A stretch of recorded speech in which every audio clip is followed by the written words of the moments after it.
Hello and welcome to another modelling video. This is Alan from the Mokanaman at YouTube with another modelling video.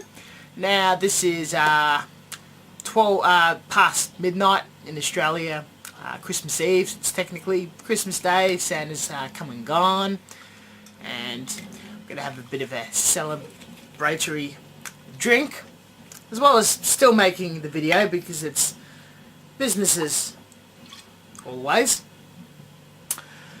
Now, a week ago, I've asked and set out for questions, and didn't get many this time, but the quality of them is quite good, and there's going to be some discussion and whatnot.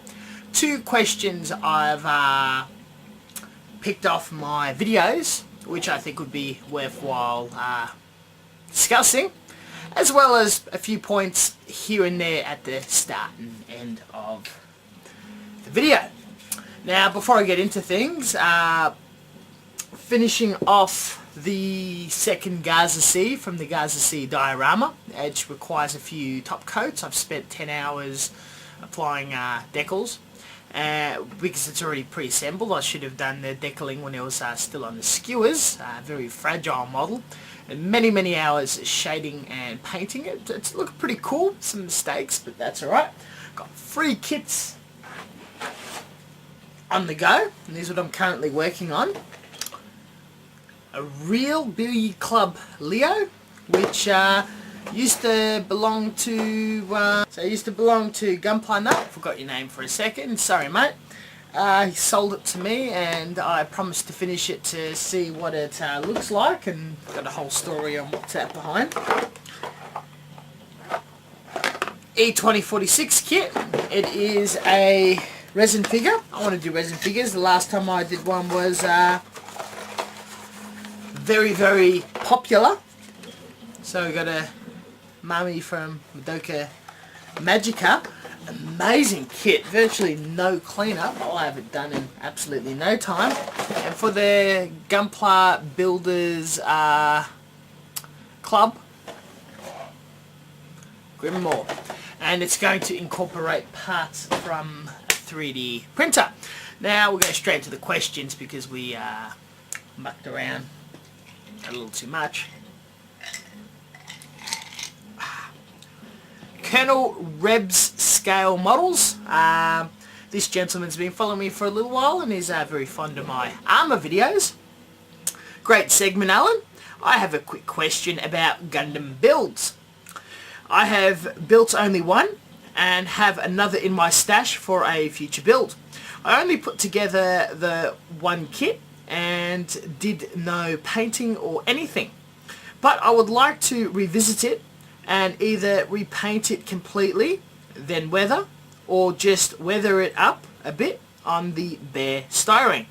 If I choose the later option, what would you suggest as far as simple weathering? A simple wash, basic pencil pen highlights, or something else? Now, Colonel Reb, with Gundam models, as you already know, you've snapped together, and everybody else, when you snap a Gundam kit together, they're colour separated. The really good, more modern ones require no painting or even the smallest details. Some of the other ones might be a bit lacking, though they are very worthwhile if you're very happy how it looks like already pre-coloured. A general top coat of matte finish with panel washes, a bit of a general wash or whatever pigment, weathering, pencil work you desire. A lot of people really enjoy decaling, top coating and weathering a kit. Also, some of the seam lines and faults can also be dealt with without being visible. The Gundam Builders Forum had a competition recently where you just had to snap the kit together and do anything without using paint to look good. So melting down a bit of sprue in thick cement and applying it over the seams and constantly sanding it back can eliminate seams and faults. Top coat it matte or flat, and just go crazy with weathering. Whatever you're comfortable with on your models, pretend you've already just painted it and go nuts. They look quite effective, and it's a challenge for some people to try to make just a snap kit look as painted and beautiful as possible. So highly recommend it. Set it as a challenge, give it a go. Other people, have a try. I also recommend giving it a go, painting it and giving it a funky colour scheme and something that's to your own original touch. Both highly acceptable, both a lot of fun, and personally I've done both. Gone Fishing Studios. Can I use Vallejo Surface Primer to fix scratches and imperfections in the same way you use putty? Now, what I'm assuming that you're familiar with Tamiya primer, the Mr. Hobby 500 to 1200 grit series. I think a few other primer brands label themselves either as a liquid putty or a microfiber primer. Now what this means is like your Tamiya basic type primer, it's of lacquer base, and it's just a very thick pigment paste mixed in with lacquer thinner. When applied and etched onto a model, a lot like how you would attach paint or primer, the thinner evaporates, it shrinks a bit, and hopefully it covers scratches and imperfections and seam lines. When this is mixed into your lacquer primer and evaporates out, of course, a percentage of it is mixed into the primer itself, and it's highly likely that it's going to fill your fine scratches and dents and whatnot. Now unfortunately, Vallejo and water-based type paints don't work via evaporation of the thinner. It's more so a chemical reaction of hardening. So I'm not aware. There's a couple of brands that do have acrylic-based putties, which I'm very skeptical of, but I'm not aware that they're mixed in or mixable with paints.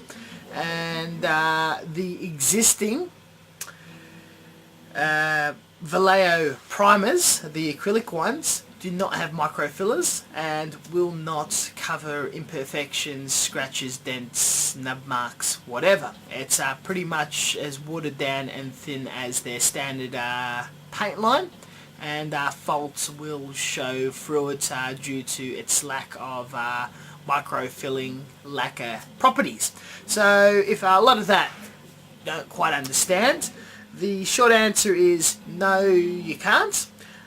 You're best off buying a rattle can of Mr. Surfacer 500, and that will do what it needs to do. Event Horizon Gunpla. Can you compare Gaia, Mr. Hobby and Tamiya paints? Anything from texture, thinning, quality, clear coating or durability. I've searched through YouTube and maybe no one tagged Gaia paints. I have, but you know. But there are hardly any results. It may present a good opportunity and good discussion video that could help others as well when deciding what type of paint to get. Thank you for having sessions like this. Event Horizon Gunpla, that's actually a very reasonable request to make. I should have more, I've got a few reviews on various type of paints that are a bit unusual. I've discussed paints in various of my videos, but they're not very easy to find through a standard YouTube search. Though I can quickly cover those three for you to help you out with this video. But a video or a series of videos explaining all the different paints is very possible. Unfortunately, they'll be my opinions and not the general consensus of the hobby. There are some paints I like, some paints I don't like, and other people actually masterfully and beautifully use the paints I don't like to use, though shun the paints I do like to use. Though, funnily enough, the three brands you've mentioned are paints I actively use and thoroughly enjoy. We'll go with Gaia and Mr. Colour. Gaia and Mr. Colour are lacquer based, and they thin by standard lacquer thinner. They are chemically very similar, actually so similar with each other that they can directly mix with each other to change colours, and they behave very, very similarly. When applied with sufficient thinner and a bit of lacquer retardant, which you can use the Mr. Hobby lacquer thinner retardant or the leveling thinner into Gaia, and vice versa.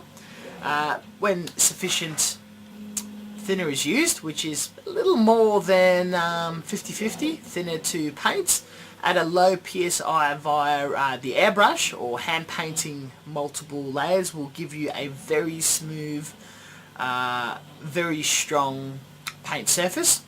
Now, the difference between Mr. Colour is mostly aimed at, it's the official paint of Gunpla. So you'll find a lot of Gundam friendly colours, you'll find a lot of military colours, nice flesh tones for anime figures, a lot of things that are just generally popular in Japan. So it's mostly your military colours, your Gundam colours. Mr. Hobby comes with special edition colours, very particular Gundam or military colours in these little box sets, which are their synthetic ranges. They have a much higher durability than your standard Mr. Hobby, but are far more thirstier for thinner and needs a lot more thinner, or otherwise they start to spider web or dry far too quickly if airbrushing or hand painting. So there is a big difference between the synthetics, which the bottles are a little bigger, they're more than 40 mils, and unless you go to a specialist website or something, they're not too easy to come across. The ones in your standard rack paints are your standard Mr. Colour. Now, Gaia paints are in a completely different bottle, but exactly the same paints. They're different in their colour. They have a wider spectrum and they're more general colours. A lot of vibrant, brighter colours, ideal for wargaming, fantasy, science fiction stuff. So you'll find your bright and vibrant reds, yellows, oranges, purples. Great for high-end anime subjects. So when you're looking at the spectrum of the two brands, which do work perfectly on each other, they can layer on top of each other, you've got such a giant spectrum of paints, it is absolutely insane. Now very shortly I have a bottle of Gaia Primer I'll be reviewing very shortly, so you'll be able to see that and a few extra notes in airbrushing Gaia. But Mr. Hobby and Gaia, in my opinion, virtually exactly the same. Lovely paints, so smooth, they airbrush beautifully and they look absolutely amazing. Very high quality. Clear coating, I don't know much. Durability, as much as lacquer goes, chemically durability, if you splash any thinner it's going to damage immediately, to the reason why you'll put an acrylic clear top coat on top instead of a lacquer clear top coat. But fairly scratch resistance, but of course I recommend a few gloss coats. Now Tamiya paints. Tamiya has 3 line of paints: acrylic, enamel and lacquer. I assume you probably want to cover all of them, but I also assume you're probably mostly after their acrylics, which is most famously used. Their acrylics are the best alcohol-based acrylics you can buy on the market. Very high quality and thinned correctly with isopropyl alcohol or their in-brand thinner.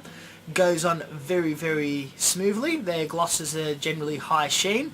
Their mattes are they're quite nice.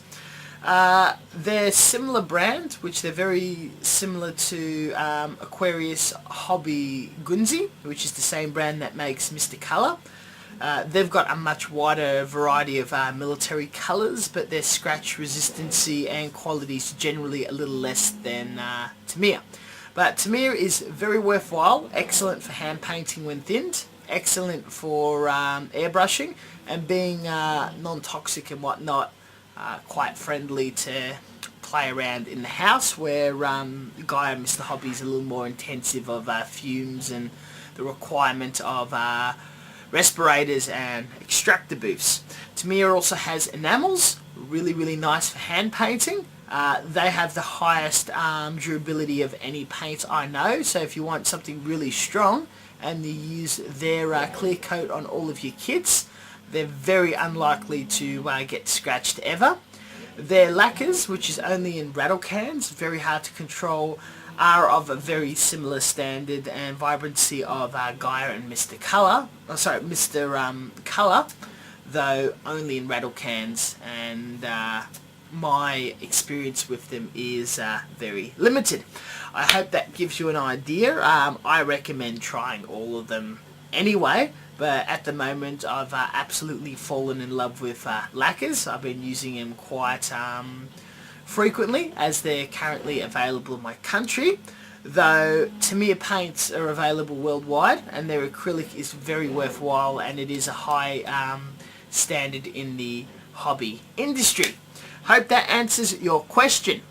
Shoot me, I believe you're a regular. Doing a scratch build but can't find out how I am going to make thruster nozzle. This is a ship.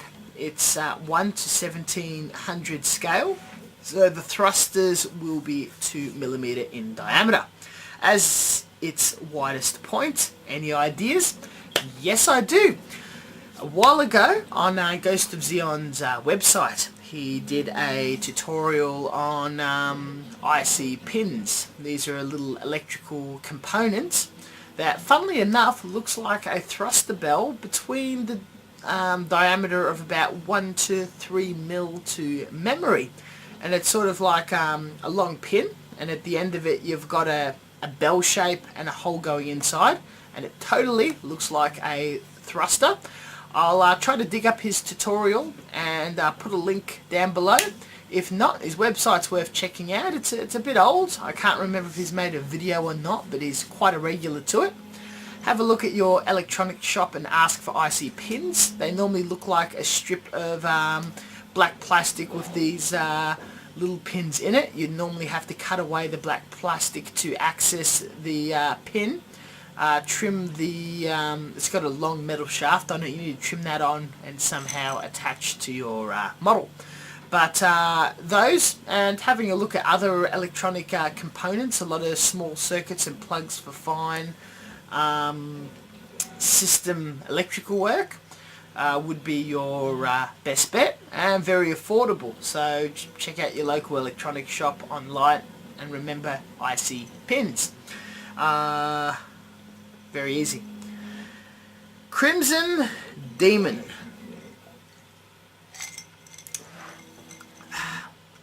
Thanks for taking the time out for doing one of these videos. Not a problem. My question relates to Photoetch. I was curious to see how they can be used in relation to Gunpla. I've seen very few especially for Gunpla, and was wondering if there was a good way to repurpose ones from other kits, used generic Photoetch sheets and other options. Photoetch is generally very fine brass detail. It'll be cut out of a certain shape, and using acid to etch into it can create less than half a quarter of a millimeter in fine detail, things like mini hinges and hooks and all sorts of stuff. Very favourable for aircraft and military kits. The process is very expensive, so a particular or generic Photoetch set do fetch for high prices. But being just really fine detail and being across multiple kits out there, you can imagine that some model shops will have random Photoetch selling for next to nothing because people don't own the kits that they're purposed for, or you'll have leftovers from a kit. If the detail looks relevant and cool in the areas that you're gluing onto your Gunpla, I think they totally can be added on. When I started Gunpla, my first few kits, I had a few leftover Photoetch bits, and when I was doing my own scratch builders, a really old diorama of a Zeta, I had a large sheet of, I think it was a 35th scale Sabre aircraft cockpit detail laid out, and glued those bits and pieces all over the place, and they look kind of cool. If the detail looks appropriate, I say go with it. Photoetch can look very cool, but it can be very expensive. If you happen to have it laying around, go for it, but I wouldn't go out buying Photoetch especially for your Gunpla kits. I do remember when I was in Japan, there is a couple of companies out there, I don't remember if it was Wave or someone else. There is generic mecha detail in Photoetch, things like rivets and brackets and whatnot.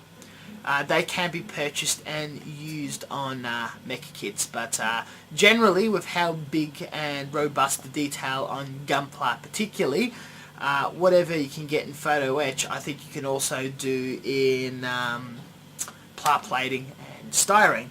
So, short answer, yes, I'll go with it. It sounds like an absolute awesome idea. Long answer, wouldn't go out of my way, as it's very tricky to trim, expensive to buy, and tricky to glue on, unlike other techniques. Next question. Sorry, I can't pronounce your name. How do I get a fine, smooth result from primer when using airbrush?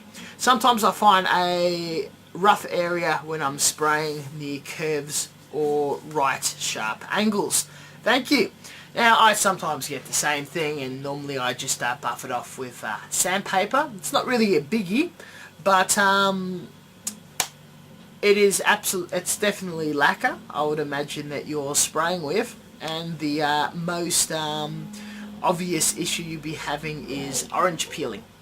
Now unlike normal lacquer paints, primer is very thirsty for thinner, and it's generally going to dry in midair before it lands on your model. So on these corner and round bits, obviously the paint particles are travelling a little further than where you're well adjusted to your flat areas, and it's just orange peeling right there. Turn down the PSI, make sure you're using lots of thinner, well more than 50-50, 50% thinner to 50% primer. If necessary, due to your environment, some retardant or Mr. Hobby leveling thinner. And if it does occur, don't stress too much, just very lightly low grit sandpaper, wet buff it off without actually lifting the primer off. And yeah, problem solved. Just orange peeling, airbrush is held too far away from the model and not enough thinner. So spray closer, more thinner. Hope that answers your question, mate. The two questions that I picked off random videos. Sir Dialot on my 70-second Dragon Nashorn video. I thought this was a cool question. I have to ask, why don't you do 1/35th scale model tanks? And as we all know, I enjoy my model tanks. I like them as mostly a mental build. They go together, most of them go together very, very quickly, painted very, very quickly. I work on them at club meets and just in between much larger projects, and they just come together very quickly, and when there's a few of them laying around half done, generally in a day or two I can get a heap of them done, and it's great content for the video. They seem popular. So I like them because they get instant gratification of finishing a model in a very short period of time in between long projects. And that the biggest concern that I have is storage. When I finish a model, I don't have places to store them and display them. With 70-second tanks, I can have them all laid out together, compare sizes, ages, periods, different tanks over the ages. Seeing them all together really fascinates me in learning about the tanks themselves, and that they're just so quick and easy to build. Though I do have an interest in 35th, unfortunately they are far more time consuming. I would like to do more dioramas, whatnot, but at the moment most of my focus is applied on Gunpla, and particularly the Gunpla Builders World Cup competition series. I just don't have time or space for 35th, but I have to admit the new brand Ming, they're making some very interesting subjects. I would like to build one or two of their tanks. They're a bit pricey and insanely detailed with internal and external detailing in pieces. Not a big fan of internal detail because it can't be seen, so I'm most likely not going to assemble and add those details. The best thing is their detail and plastic pieces are absolutely rad. I could see putting him in the bits box and adding him to Gundam kits, so not a problem at all. And I'd like to have a go at one of those Min kits, but yep, I really like 72nd. I don't mind they're not that detailed or accurate, but the fact that I can have a heap together, they're fast, they don't take up much space. Last question, and I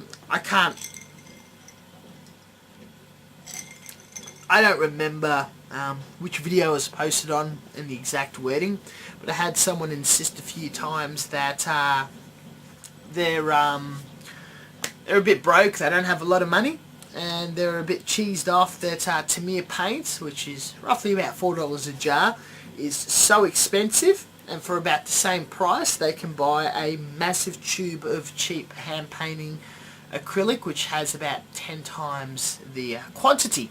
And I'd like to address this. Now, I've found floor polishers and cheaper alternative to finishing products, and they're quite fine and they work perfectly on models. Unfortunately, for cheap artistic acrylic paints, they're quite thick and they're designed to be brushed on in a certain way, leaving brush strokes for canvas style painting and blending and whatnot. They're possible to thin down an airbrush, but you're not going to get a great result, and hand painting is very, very troublesome. The use of them properly on a model surface can be very wasteful, and the majority of the paint that you buy in that container is going to be wasted. So you'll use about the equivalent of what you'd use out of a Tamiya jar. Half of it will harden or thicken or dry out. A lot of it will be wasted from mixing it with thinners and binders and experimenting, and it's fairly consumes a lot of space, as well as being very poor in durability. They don't etch well to the plastic. They still require a primer, and generally very similar to microfillers and primer. They're very, very thick and will interfere with detail.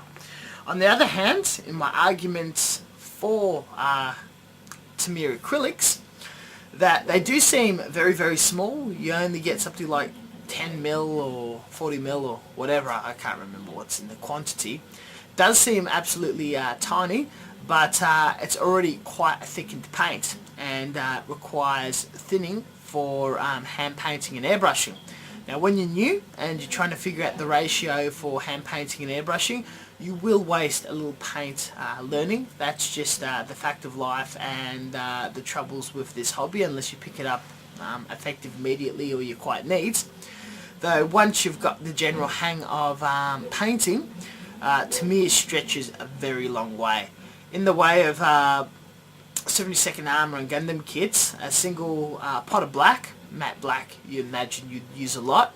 I generally replace yearly, and I have a high output of models.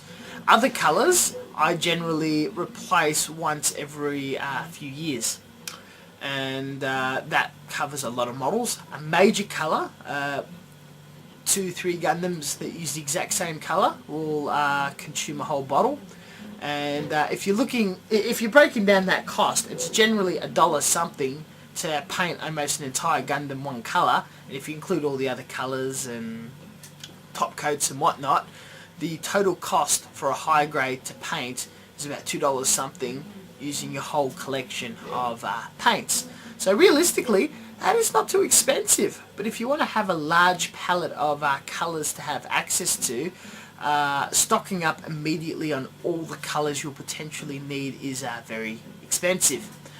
Though if you just buy colours that you need on a per project basis, about 3-4 colours per Gundam you build, you're looking at and a couple of consumables on the side. For every model kit you're buying, you're pretty much investing $20 in the finishing of that kit.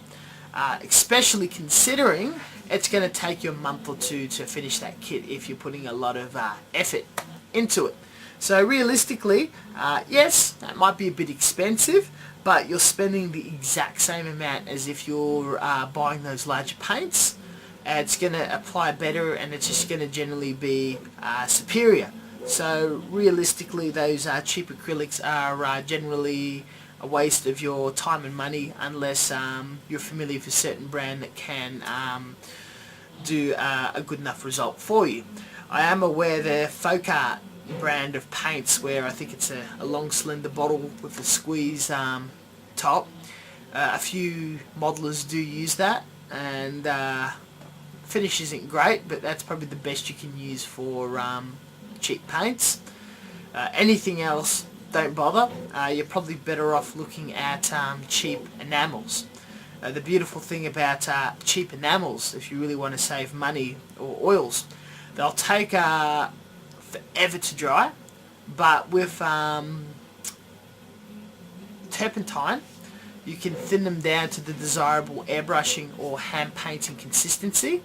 Apply it to your model like so, but you have to wait anywhere between 3 days to a week for it to dry, and most likely they're lead based, so you must wear gloves, and you cannot lick your brush tips. Some people lick their brush tips, so that's a few things to consider. If you must go down the cheap road paint, look at your enamels and oils, but they come with a considerable curse, and it will stretch out the time that it takes to build and paint a model significantly, and you have to have a dedicated drying space for your models, which a lot of people don't have.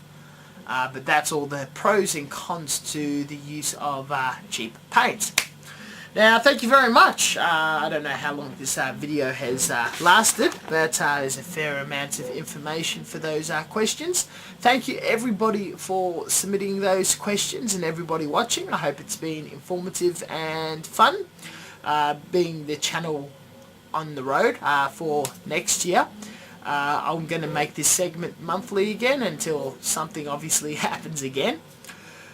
So near the end of January there'll be a January segment of this, as well as an episode of honing your airbrush skills.